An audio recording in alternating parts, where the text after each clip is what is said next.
ಅಂಥ ಪ್ರಕರಣಗಳು ಕನ್ನಡ ಚಿತ್ರರಂಗದಲ್ಲಿ ನಮಗೆ ಕಂಡಂತೆ ಅಥವಾ ನನ್ನ ಗಮನಕ್ಕೆ ಬಂದ ಹಾಗೆ ಇಲ್ಲ. ಯಾಕಂತಂದರೆ ಅಷ್ಟು ಹಾಳಾಗಿಲ್ಲ ಕನ್ನಡ ಚಿತ್ರರಂಗ. ಕನ್ನಡ ಚಿತ್ರರಂಗದಲ್ಲಿ ನಿಜವಾಗ್ಲೂ ಇವತ್ತಿಗೂ ಕೂಡ ಬಾಂಧವ್ಯ ಇದೆ. ತಂದೆ ತಾಯಿ ರೂಪದಲ್ಲಿ ನೋಡುವಂಥದ್ದಿದೆ, ಅಣ್ಣ ತಮ್ಮ ಅಕ್ಕ ತಂಗಿ ರೂಪದಲ್ಲಿ ನೋಡುವಂಥದ್ದಿದೆ. ಆ ಥರದ ಪ್ರಕರಣಗಳು ಕಂಡು ಬಂದಲ್ಲಿ ಖಂಡಿತವಾಗ್ಲೂ ಖಂಡಿಸ್ತೇವೆ. ಈ ಥರದೊಂದು ಸಮಿತಿ ಬೇಕು ಅಂತ ಕೆಲವ್ರಿಗೆ ಅನಿಸಿದೆ, ಹೋಗಿದ್ದಾರೆ, ಅದೇನು ತಪ್ಪಿಲ್ಲ. ನಾನು ಹೇಳೋದು ಅವ್ರು ಮಾಡಿರೋದು ಅಪರಾಧ ಅಂತ ಖಂಡಿತ ಹೇಳಿದ್ದಾರೆ. ಖಂಡಿತ ಈ ಥರ ಯಾವುದೇ ಹೆಣ್ಮಕ್ಳು ಯಾವುದೇ ರಂಗದಲ್ಲಿ, ಅದು ಸಿನಿಮಾ ರಂಗ ಅಂತ ಮಾತ್ರ ಅಲ್ಲ, ಅದು ನೀವು ಕೆಲಸ ಮಾಡೋ ಸ್ಥಳದಲ್ಲಾದರೂ ಆಗಿರ್ಬೋದು, ನಾವು ಹೆಣ್ಣುಮಕ್ಕಳು ಹೊರಗಡೆ ಬಂದು ಕೆಲಸ ಮಾಡೋ ಸ್ಥಳದಲ್ಲಾದರೂ ಆಗಿರ್ಬೋದು, ರಾಜಕೀಯ ರಂಗದಲ್ಲಾಗಿರ್ಬೋದು, ಅಥವಾ ಸಾಮಾನ್ಯ ಗೃಹಿಣಿಯರಲ್ಲಿ ಕೂಡ ಆ ಥರದ ಒಂದು ಸಂದರ್ಭಗಳನ್ನ ಎದುರಿಸ್ಬೋದು.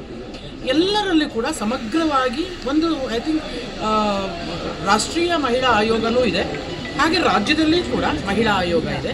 ಹಾಗೆ ನಮ್ಮ ಕಲಾವಿದರ ಇದರಲ್ಲಿ ಕೂಡ ನೋಡಬೇಕಂದ್ರೆ ಫಿಲಮ್ ಚೇಂಬರ್ ಇದೆ, ನಮ್ಮ ತಾಯಿ ಸಂಸ್ಥೆ ಇದೆ. ಈ ಥರದ್ದು ಎಲ್ಲರೂ ಕೂಡ ಹಿರಿಯರು ಆ ಥರದ ಏನಾದರೂ ಕಂಪ್ಲೇಂಟ್ಗಳನ್ನು ಕೊಟ್ಟರೆ ಅವ್ರು ನ್ಯಾಯ ಒದಗಿಸ್ತಾರೆ ಅನ್ನೋ ನಂಬಿಕೆ ನಮಗಿದೆ. ಕೇವಲ ಲೈಂಗಿಕ ದೌರ್ಜನ್ಯ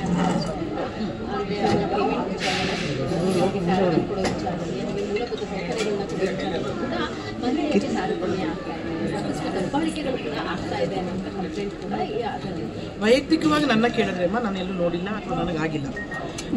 ಆದರೆ ಆ ಥರದ್ದು ಆದರೆ ಖಂಡಿತ ಧ್ವನಿ ಎತ್ತಬೇಕು. ಯಾಕಂದರೆ ಮಹಿಳೆಯರೇನು ಸೆಕೆಂಡ್ ಪ್ರಜೆಗಳಲ್ಲ. ಇಲ್ಲಿ ಮಹಿಳೆಯರಿಗೆ ಅವ್ರದ್ದೇ ಒಂದು ಗೌರವ ಇದೆ, ಆ ಥರ ಇದೆ. ಬಟ್ ನಮ್ಗೆ ಎಲ್ಲಿಯೂ ಶೌಚಾಲಯದ ಪ್ರಾಬ್ಲಮ್ ಆಗಲಿ ಅಥವಾ ನೀನು ಹೇಳಿದ ದಬ್ಬಾಳಿಕೆಗಳಾಗಲಿ ನನ್ನ ಗಮನಕ್ಕೆ ಅಥವಾ ನನ್ನ ವೈಯಕ್ತಿಕವಾಗಿ ಆಗಿಲ್ಲ, ಆಗೋದು ಬೇಡ.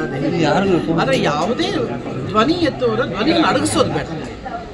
ಯಾರು ಇವರು ಕೇಳ್ತಾರೆ ಒಳ್ಳೇದಕ್ಕೆ ಅಂದರೆ ಆಗಲಿ ಬಿಡಿ.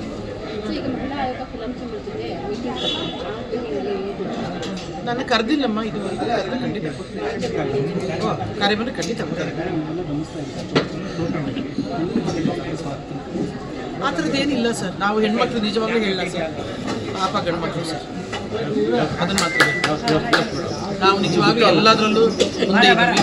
ಹೆಣ್ಮಕ್ಳು ಸಾಧನೆಯಲ್ಲಿ ಮುಂದೆ ಇದ್ದೀವಿ, ಹೆಣ್ಮಕ್ಳು ಧ್ವನಿ ಎತ್ತೋದ್ರ ಮುಂದೆ ಇದ್ದೀವಿ. ಹೆಣ್ಮಕ್ಳಿಗೆ ಅನ್ಯಾಯ ಆದರೆ ನಾವಿದ್ದೇವೆ ಅಂತ ನಾವೇ ಹೆಣ್ಣುಮಕ್ಕಳೇ ಹೆಗಲು ಕೊಡುವಂಥ ಕಾಲ ಇದು.